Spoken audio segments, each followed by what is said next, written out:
It's the greatest change humans have ever gone through. So no wonder it's confusing for people. Maybe some of them were inspired by Bucky's work. Maybe Bucky was inspired by somebody else's work, but that's kind of how things evolve. I actually truly believe every single person you meet has their unique genius. They're so good at something, but a lot of times that genius is so obscure because they're caught up doing the day-to-day thing. You have to see it over and over again and see it a whole bunch of different ways before it actually clicks, before your brain can actually grab onto these concepts. The cup of coffee they buy today will buy cars tomorrow.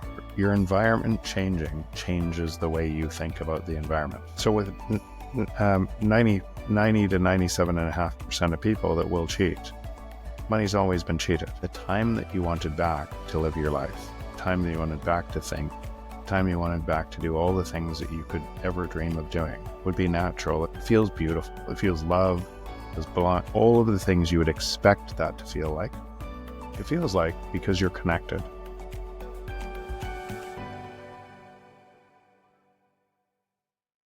Hey, Jeff, how are you doing? Great, Mac. Great to be here. Yeah. On your first podcast, right? Second, someone else squeezed one in. Hey, good.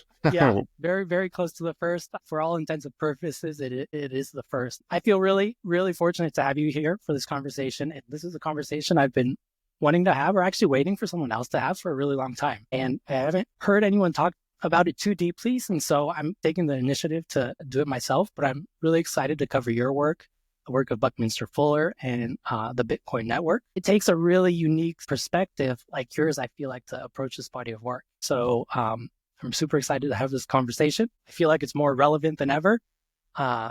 And your work is really well documented. So I'm tempted to skip introductions and roll right into it, but maybe say a couple things about yourself that you feel like might be relevant for this conversation. And then I just roll that into what you know about Bucky's work, how you've come across Bucky's work, how it's influenced your thinking maybe, and if so, what ways? Is that an okay place to start? Yeah, sure.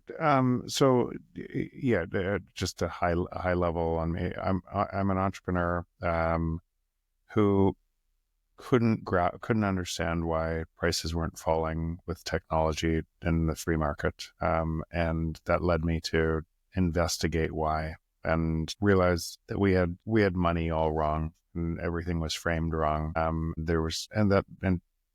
So I wrote a book describing that called The Price of Tomorrow. And so a lot of people have kind of gone through that. And I think high level understand my thesis that the free market is deflationary, that it should be more and more deflationary. In other words, more abundance flows to us through the free market. And how Bitcoin fills that role by anchoring decentralization and security to energy. That allows that abundance from technology to flow broadly to society has ever had. I think if you asked where this connects to other bodies of work, and I'm not as deep in Buckminster Fuller as likely you are, but Robert Kiyosaki said the same thing. It was Buckminster Fuller was his mentor, and Robert Kiyosaki said I was him. It was Buckminster Fuller reincarnated, which is like a crazy honor. But I think actually what ends up happening throughout time, I think that these signals have always been there. And different people have picked them up through, like you could say Henry Ford, I think, saw the same thing and wanted energy-backed money. I think Nikola Tesla saw the same thing. I think before that, I think some of the foundational religions might have been on the same type of thing, and the structure of exploitation, fighting against a different structure. And certain people throughout times, we look back at those people and say sages, visionaries, that saw something else of what it could look like, but we're kept being overwhelmed by what the system did look like, and essentially the greed in human beings that would corrupt systems. Yeah, that's a good point. Maybe I'll start there, because once you discover how big of an idea this Bitcoin network is, it's almost hard to believe that someone was able to conceptualize it. You get to this point where you're like, wow, how could this person or a group of people put this together? My perspective after studying Bucky's work is that he had conceptualized this whole thing. And that's a very bold statement, because we're always learning more and more. So I don't claim to know everything, nor that he knew everything, but the level of his foresight is pretty amazing. But he also didn't come to this conclusion on his own, to your point. he talks about the work of Einstein, of Da Vinci, Kepler, Avogadro, Henry Ford. And so like he's building on these people's work that came before him. And in many ways, he speaks of himself as just a vessel. So like he's this vessel for these ideas and he's passing it on to another generation. And so all that to say, I found Bucky's work a super effective way or gateway for understanding why Satoshi shared the Bitcoin protocol with the world. And everyone has their own perspective, but I'm hoping this conversation will resonate with some. And we could really start with anywhere, but I think a relevant place to start is maybe around this excitement and fear of technology. Towards the end of Bucky's life, he specifically starts to address these concerns around the fear of technology that people have. He suggests that technology is not threatening. Technology allows us to do more and more with less and less. In many ways, our ecosystem is a form of technology he would speak about, and we are a form of technology. And to quote him directly, he says, "We have so little time working 12 to 18 hours a day that humanity really needs time to think and gain literacy." And I personally don't know anyone who wouldn't want to get more time back in their day.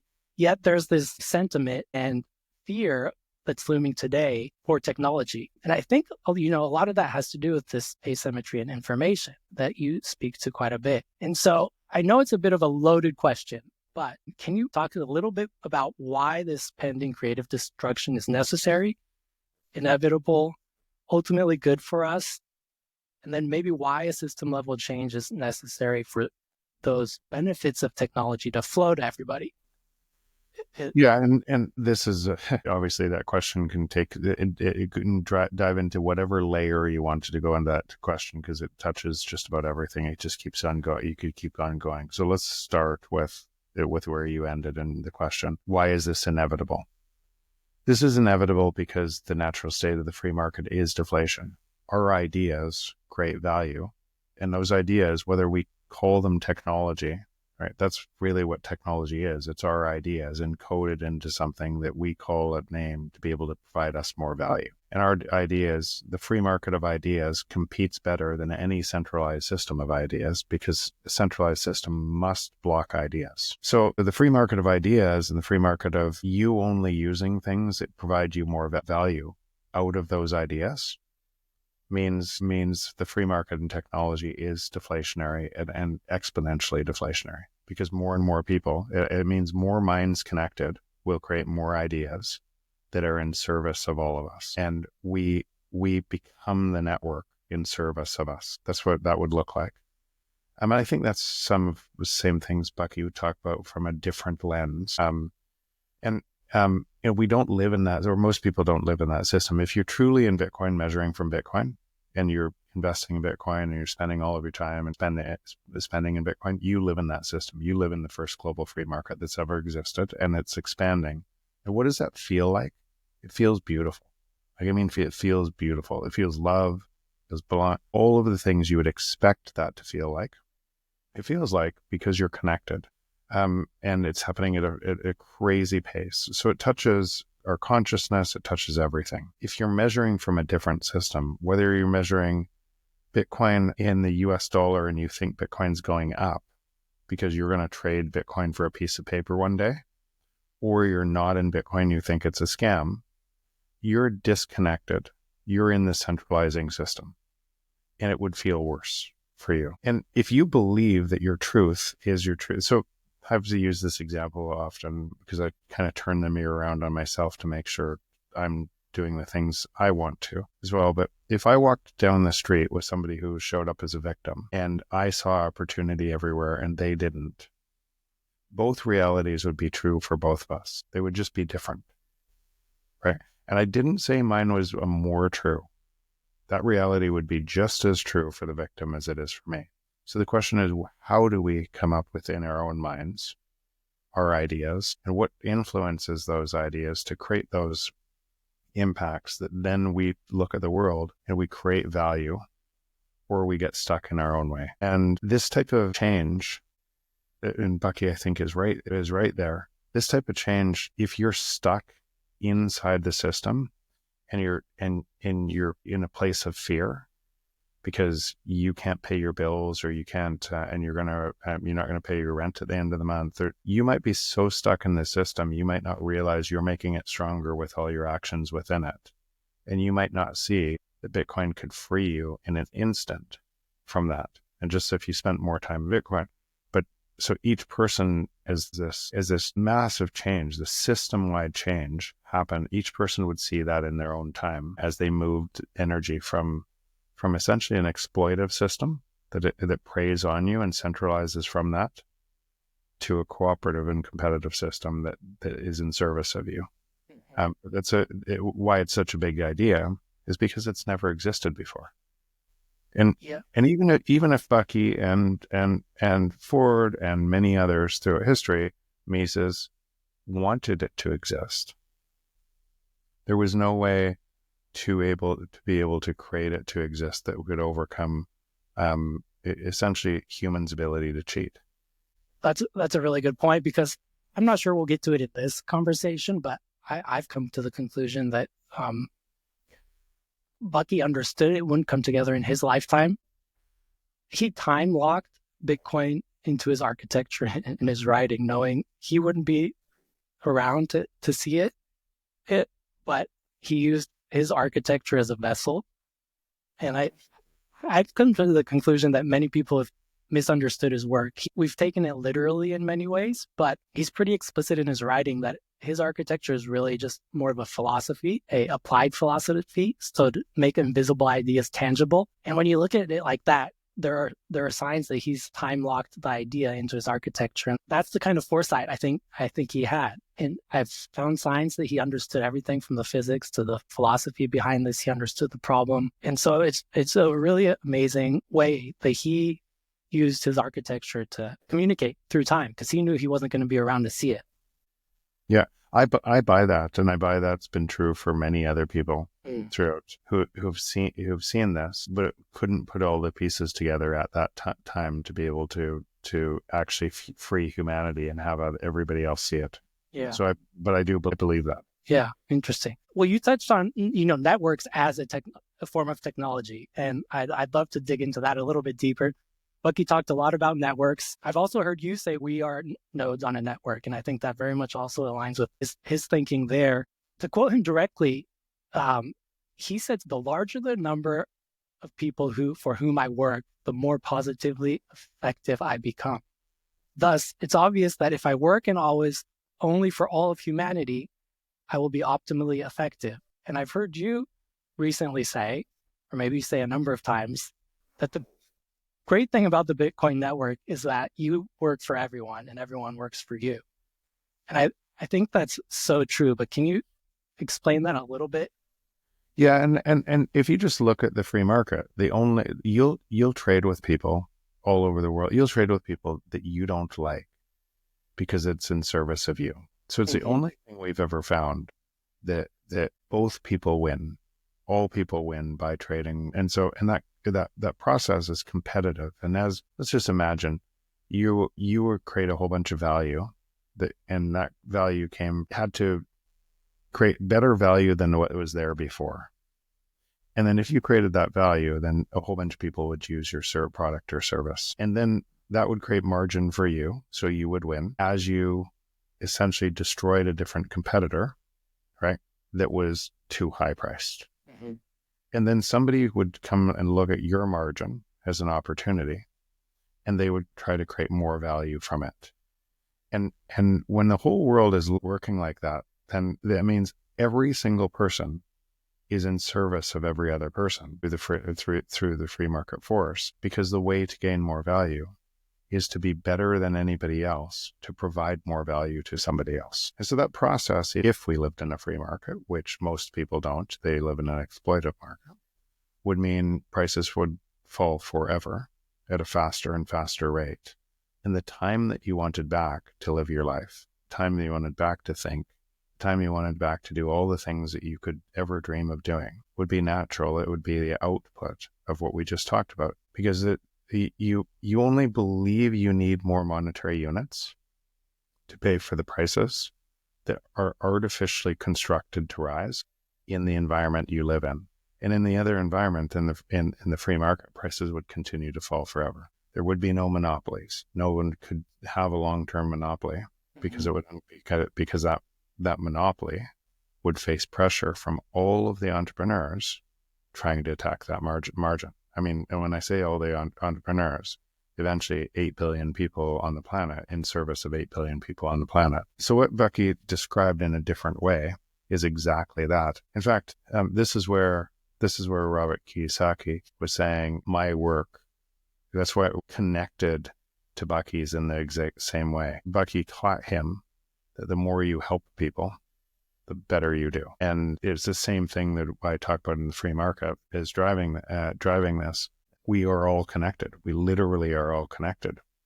And if you pretend you're disconnected, right? If you're in this other thing, trying to get more money that is stealing from somebody else, and then you're complaining about the results in the world, wouldn't you just want to look in the mirror? If the world's getting worse and worse, but you're contributing to the world getting worse and worse, might you have something to do with it? Mm-hmm. And I would posit you do have something to do with it. We all do. And it's a simple choice. So I want to be careful with that, because that would sound like I'm telling somebody what to do, and everybody's welcome to do whatever they want in their own time. But I find, so may I start it here. If you know this, if you know that the free market is deflationary, if you know that Bitcoin can't be cheated, it's decentralized, secure, bounded by energy, and it can't be cheated, then that would mean it would be the first free market that's ever existed. So if you knew that, and then you choose to spend your time in the other market, then it really doesn't say anything about Bitcoin. Yeah, it's empowering, isn't it? It's the first system where, and Bucky would say this too, it's really up to individual integrity. I think it's the first system where you can proactively move your time into something else and make a difference. And no one can stop you. And no one can stop you. It's literally a choice. People ask me all the time, because they hear me say this, well, how do I start?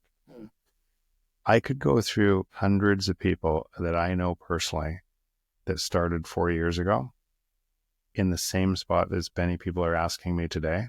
And they just started. They just started by doing something. They started by starting a podcast. They started by creating a meetup group. They started by creating content. They started a business. They just started. And the more in service they were for other people, the faster they had success. Yeah, that's really proof that networks are a form of technology, even though they're this invisible thing that we don't tend to think about like that. Yeah. Core to Bucky's philosophy was not to benefit at the expense of others. And I think networks, to your point of what you just said, allow you to do that. They're not zero sum, they're positive sum. I think you got to be careful with that. So that, and I think if you're talking about what I think he was talking about, is networks can be net positive. But let's use a network effect let's use the network effect of the US dollar.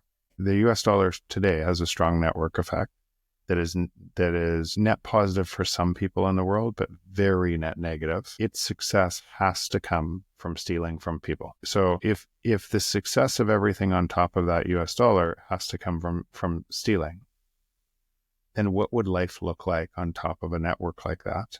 And you can start to see, and then what would happen if as technology moved faster, it had to steal more and centralize more, you could see the network would be very negative. Now keep in mind though, that's the same thing that breaks that network. So network effects that aren't like, so the definition of a network effect is every node in the network makes the network stronger. So by what we just talked about with the US dollar, when that doesn't happen anymore, it can still have a network, but when that breaks, that's what the disruption. So Bitcoin experiences a different type of network effect. Every node makes a system more valuable in perpetuity, where the US dollar can't.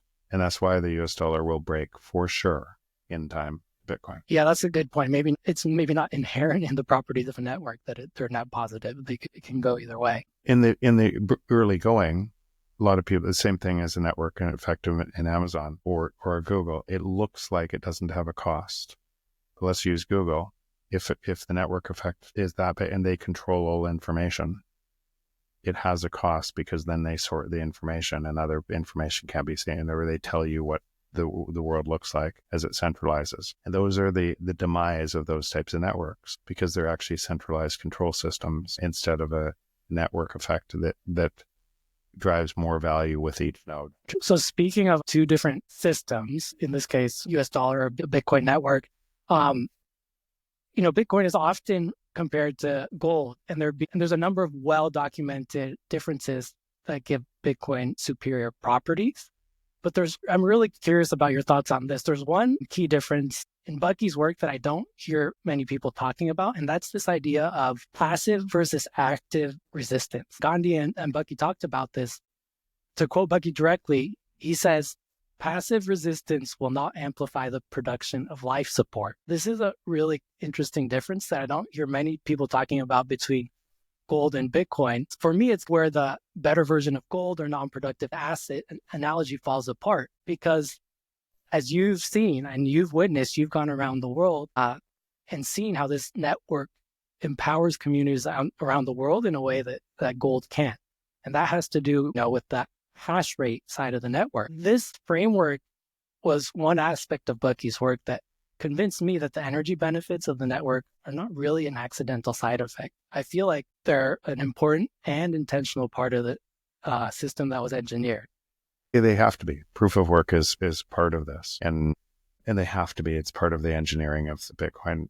So let's go to human nature. Let's go to gold failing to stop the worst of us, and human nature, and what we could expect out of Bitcoin, and what that would look like too. And I'll try to connect it to, I think, what you're trying to say with Bucky. But I did a post on Nostr recently on this very topic.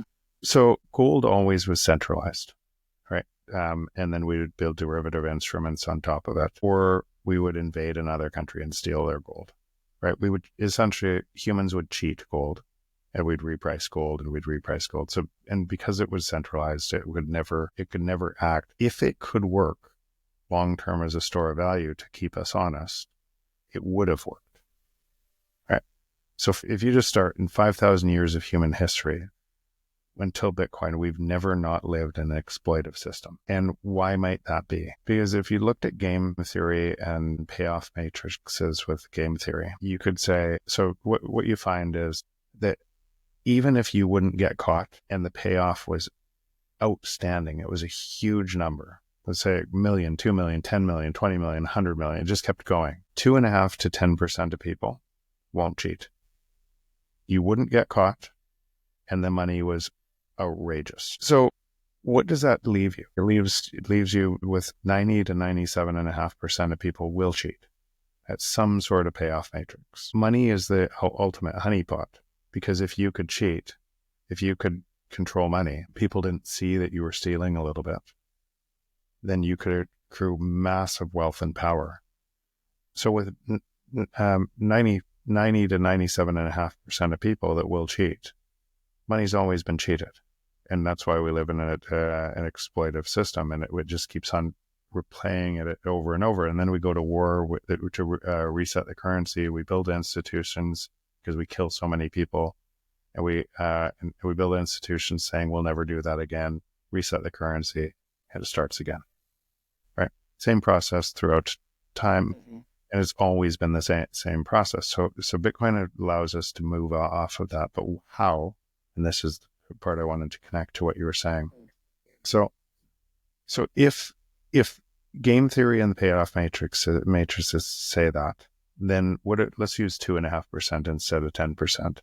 At the 2.5% of people that wouldn't cheat would always be at a disadvantage to the people who would. And those people throughout time were likely killed, right? They wouldn't cheat, but then they were killed. And if you talk about Gandhi or Martin Luther King or many of the other people that we celebrate today, what are we actually celebrating? I think what we're celebrating is what we want our higher selves to look like. Somebody who is, because that would be scarce in the world of cheaters, right? But it would be in that scarcity, even though after they die, right? we would want to be that person.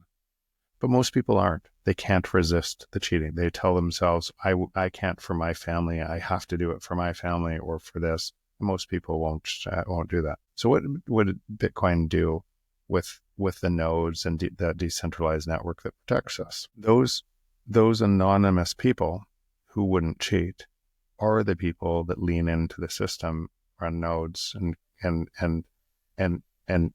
and watch this and keep it decentralized and secure and always looking for attack vectors. And 2.5 to 10% of people is a huge number of nodes. So it's tipped the scales to the honest win. And because most people want to see themselves as honest, there's going to be a ton of people that try to cheat Bitcoin. FTX, Celsius, it's going to happen over and over and over again because that's what we do. That's what most people do. But what will happen is the honest control the network. And so if you're cheating Bitcoin, you're going to soon learn that you're only cheating yourself. Yeah, that's not exactly where I was going, but that makes a lot of sense. I was actually, suggesting that gold you can hold, but it's not going to amplify the production of life support, right? In the way that like the Bitcoin network does. But again, the reason why is because it was always cheated. If it wasn't cheated, if you could move around gold at the speed of light and speed of transactions around the world, and you didn't have to build a ledger on top that could be manipulated and then centralized. If incentives didn't accrue that way, gold would work. It's just the incentives of gold won't let it stay decentralized. Right. That's the point. And it centralizes. Centralized. And so it can't act as ledger for humanity to operate on, or it would have already done that. Mm-hmm. We could say every different reason. Well, we could do it different next time. We'll put laws in place that it won't happen. It will happen again for sure.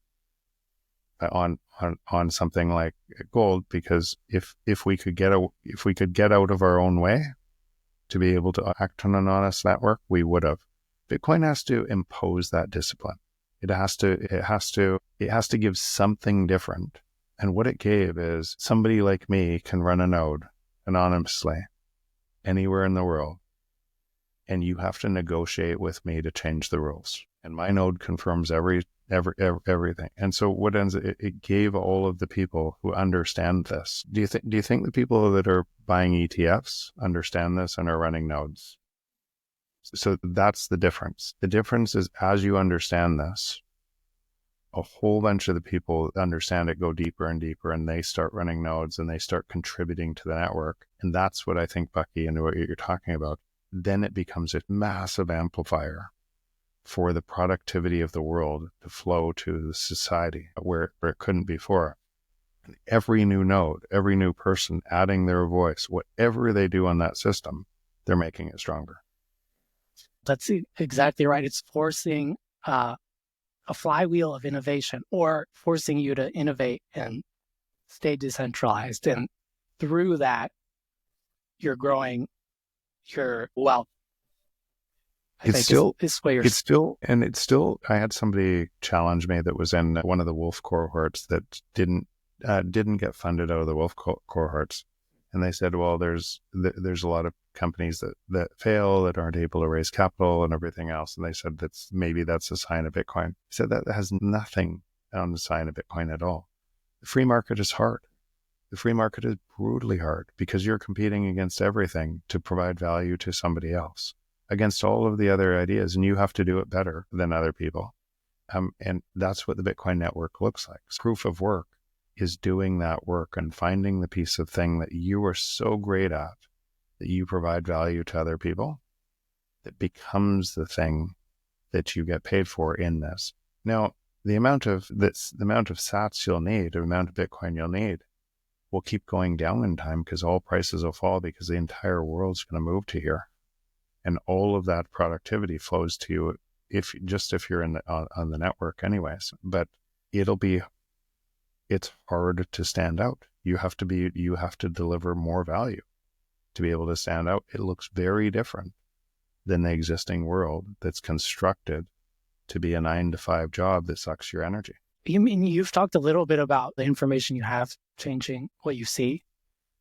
And Bucky's work informed or changed or evolved, enhanced the way I see the Bitcoin network. And you talked a little bit about this cyclical trap of violence that we're in and the need and ability to break out of that. Bucky totally agreed that we were in this sort of cyclical trap. And the way to break out of that was through building out of distributed energy networks, a permissionless way for anyone to build out their resources were a key, because he believed if resources were abundant, like you say in a lot of your work, that there's less of a reason to fight over things. But he said the problem that then you're faced with is, well, how do you build out all the energy infrastructure, right? Because it always costs too much. And so he knew that was a problem. He saw that the one exception was during war, people could mobilize to build out this kind of infrastructure. And he said that's absolutely doing the right thing, but for the very wrong reason. He talked about needing a new incentive structure. And this incentive structure is this cosmic accounting system, time energy accounting system that he talks about. I see this Bitcoin network currency as the catalyst that changes the incentive structure to then build out this global energy infrastructure. Does that make sense? Have you heard my bread analogy? Yeah. Yeah. Right. So that's exactly what's happening, right? It's happening. And the just for people who haven't heard it, you run a baker, you bake bread each day, you throw out a bunch of bread. I come in one day and I say, I'll buy all your extra bread. I just want a discount. Next day you produce 2 times as much. I show up, I buy it all. Next day, 4 times as much, I buy it all. Next day you buy more ovens, you hire more people, you produce 1,000 times more bread. Show up, I buy it all. What do? We just created abundant bread through the free market. Somebody wanting to buy all of your extra production at just at a discount. Now insert energy for bread, and that's what a Bitcoin miner does.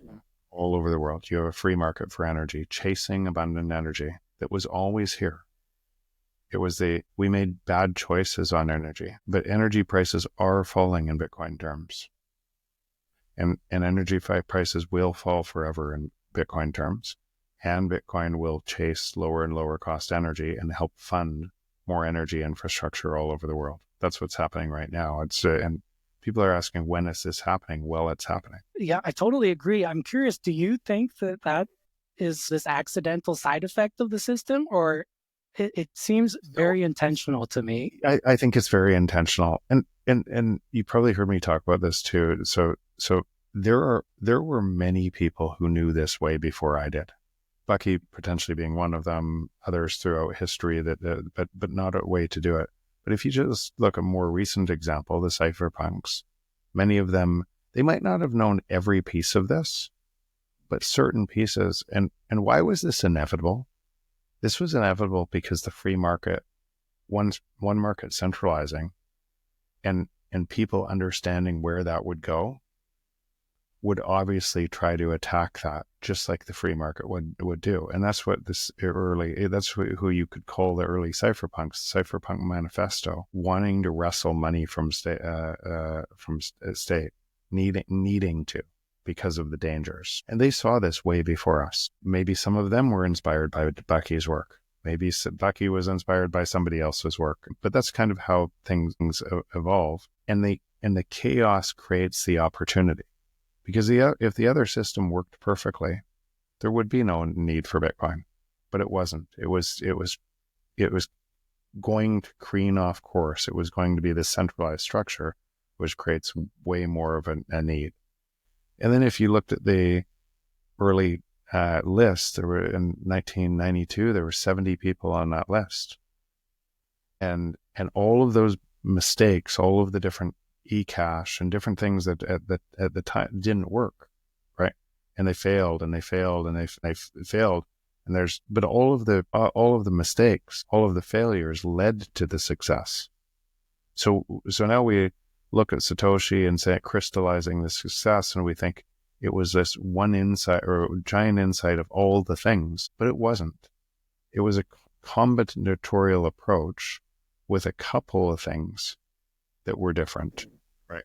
That made this thing so unique, so different, that was decentralized and secure, that could look like this. And then it was contributed to by thousands, tens of thousands, now hundreds of thousands of people doing the same thing and adding their voice to it as it expands across time and space.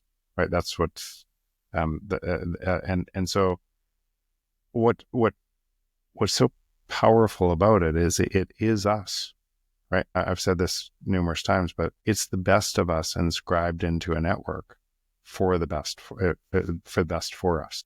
And as you start to understand it, you wouldn't have done this podcast unless you understood it and started to connect the dots in a really meaningful way, which will then connect the dots for other people, and they'll connect the dots. They'll add their voice to it. It'll get stronger and stronger as we move towards it. There's this really great story actually about Bucky cheering and being ecstatic when one of his geodesic dome collapses, and all the students are confused. They're like, well, gosh, what's going on here? But, he celebrated failure because he knew he would learn from all his mistakes. And so I think that's a really interesting point that you've made too, is the two different systems. One makes sure that you can't fail, and one accommodates and readjusts and gets stronger and stronger rather than kicking the can down the road. And that's true to his philosophy a little bit as well. Speaking of networks, I'm guessing you would agree that the Bitcoin network is a protocol. I've heard you talk about it like that. Have you ever thought about it as a principle? And so Bucky would talk about these generalized principles that are almost like basically a law of nature, scale and time invariant. They never go on vacation, he would say. True principles never go on vacation. They're always active, regardless of what time or how big. The way the Bitcoin network is behaving, it's clearly a protocol, but he would differentiate the two in that the protocol is like a specialized tool where you give it dimension measurement. So that's 21 million, block time. Then there's a principle that it's attached that's similar to it, but without the measurements applied. And so one way to think about this is like leverage and a lever. Leverage is the principle and a lever is the specialized tool. And so I can't help but see that Bitcoin's behaving like both. So it's the protocol, but there's this underlying principle. It's the relationship with the nodes, the miners that behave in a certain way, regardless of whether it was 21 million or 20 million. Does that make sense? It does, but I think the nuance in what you're talking about would confuse a bunch of people because they're comparing different things. So I think my work. I generally think in first principles. Mm-hmm. Similar. That's why I use the natural state of the free market is deflation.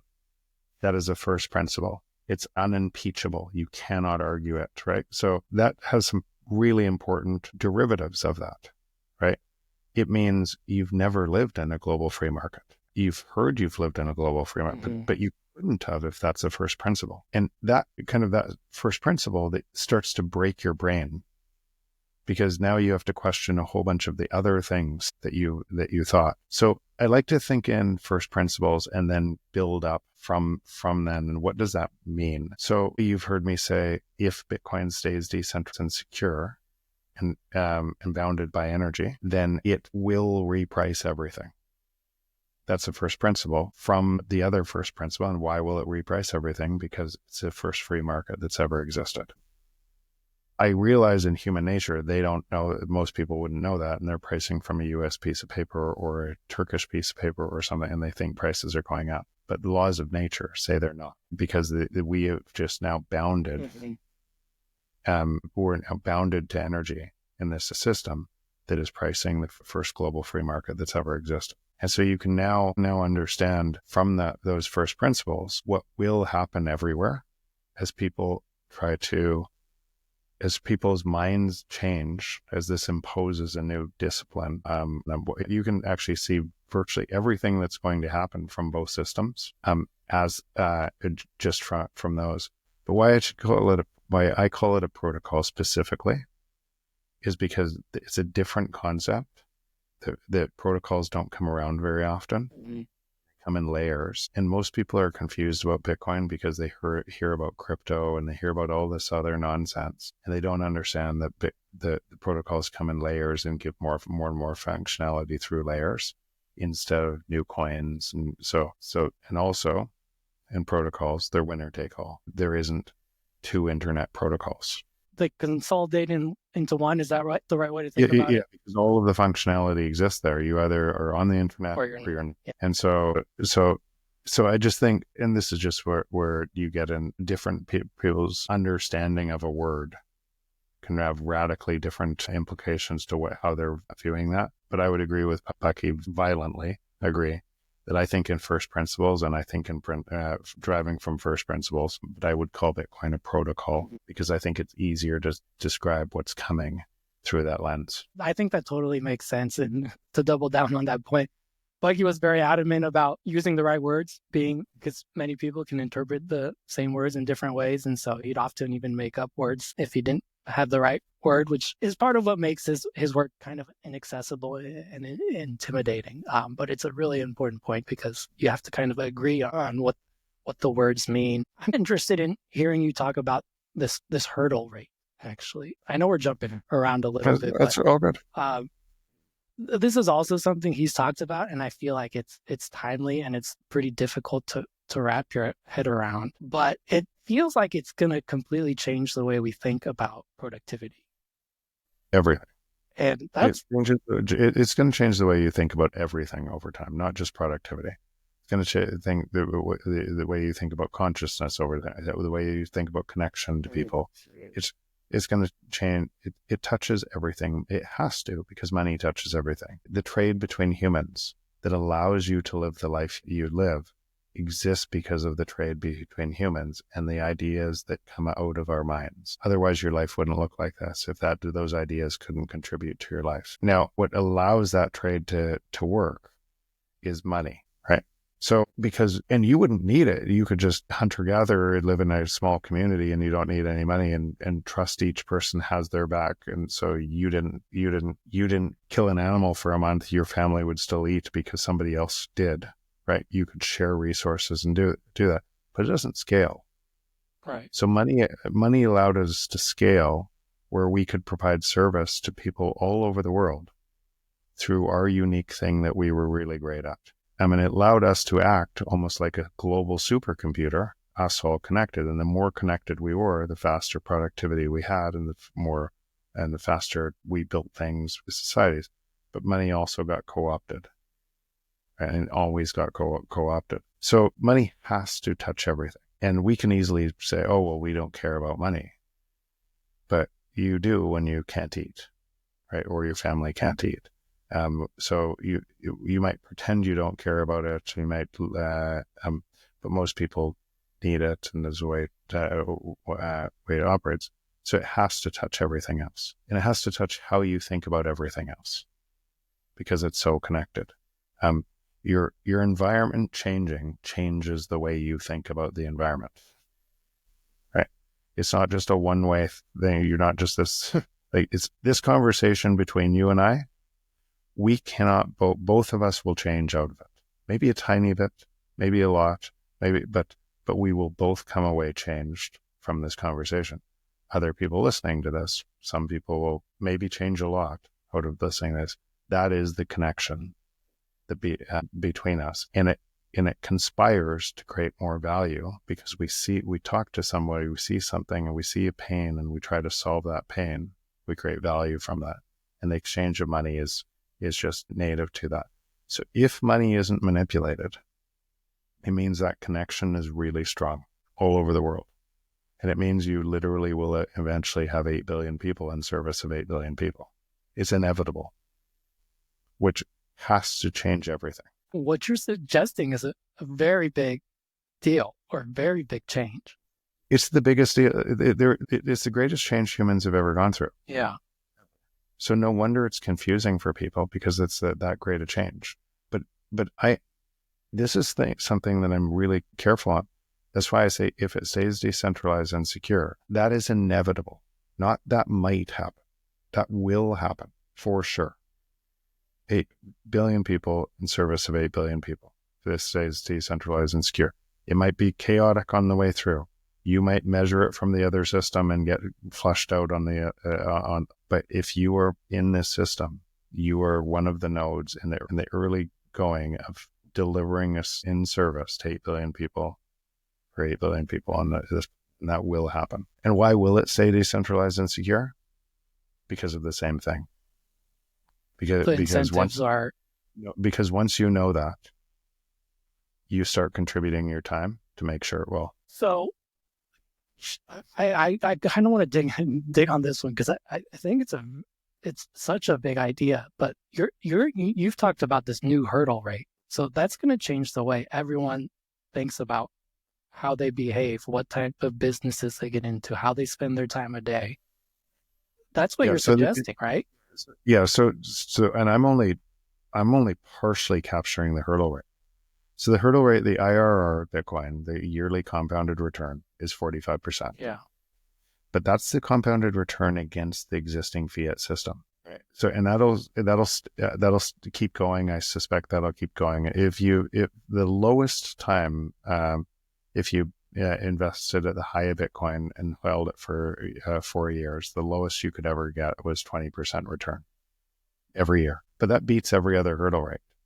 It beats housing, it beats stocks, it is the new system, global energy system, repricing everything else. And that is what that hurdle rate is showing you. So in other words, if you are holding self-custody Bitcoin, you have no counterparty risk to the existing system, none whatsoever.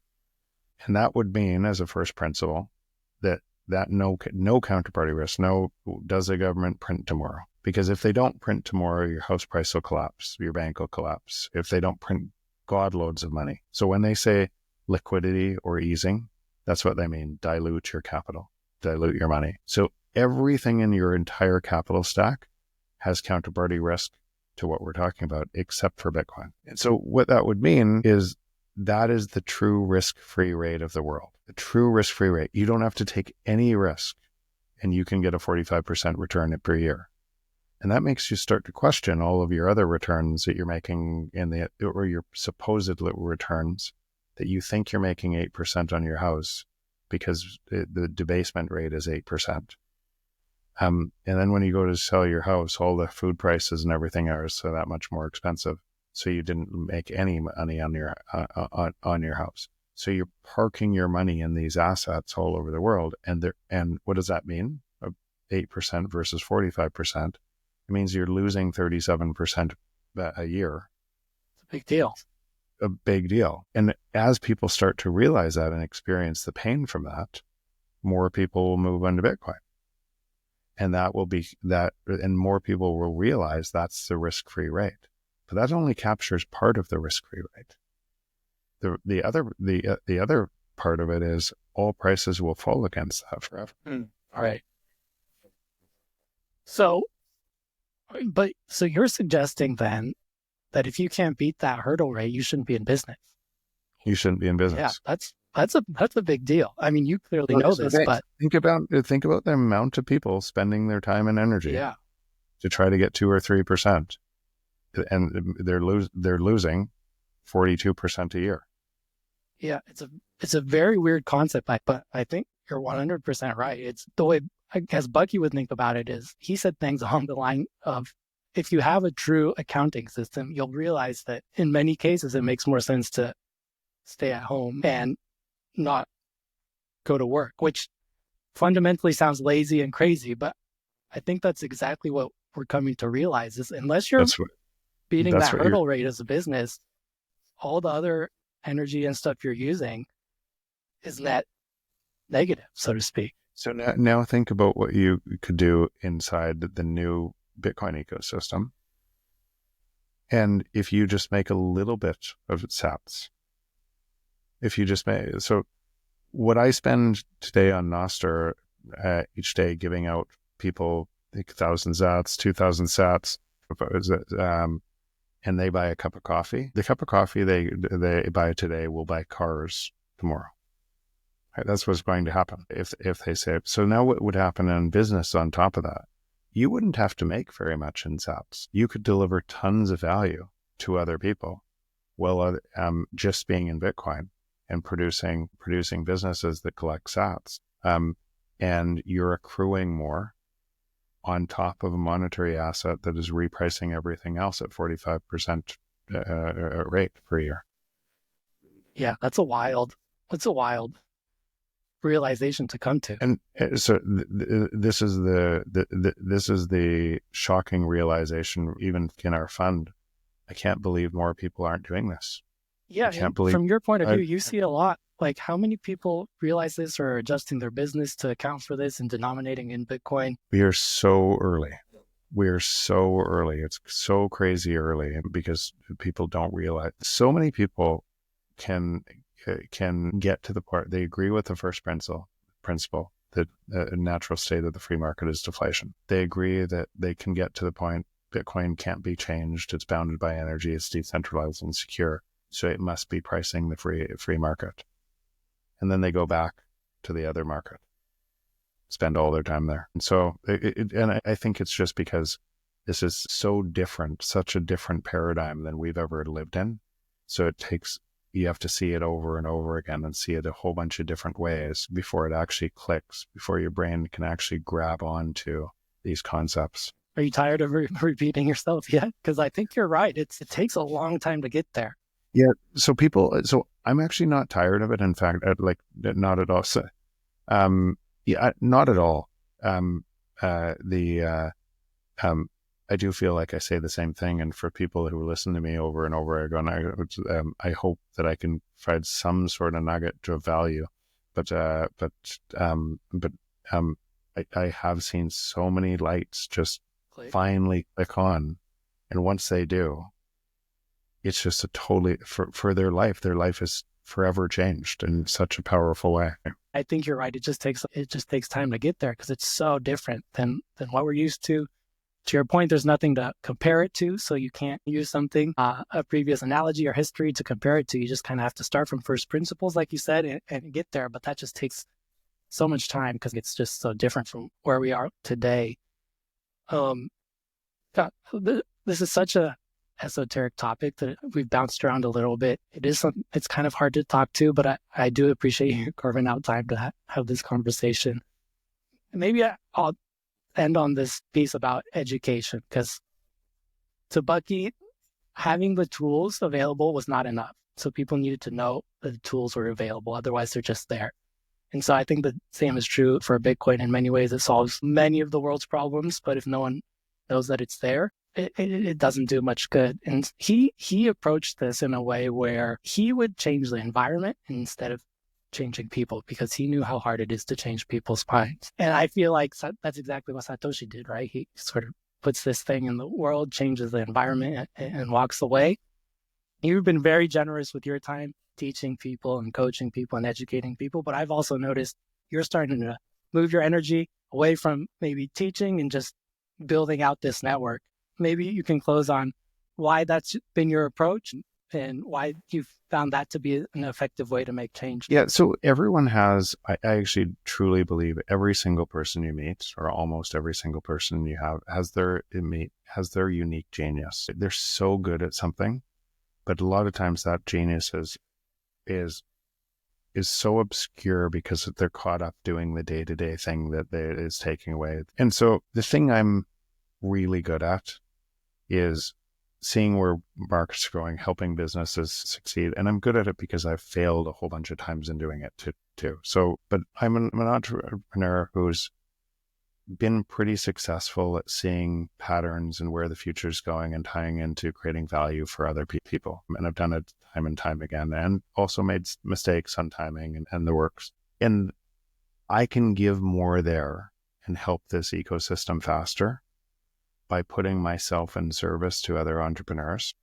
to help them create their dreams that can help other people, that it can help people experience this network. And so one part of it is education, and I think that's an important part. And some people, like I'll use Natalie Brunell as an example. Like, she's just a fantastic educator, and she's so well spoken in that I could never do how she does it. She's just incredible at it. And there's many others, so they're just so incredible at it.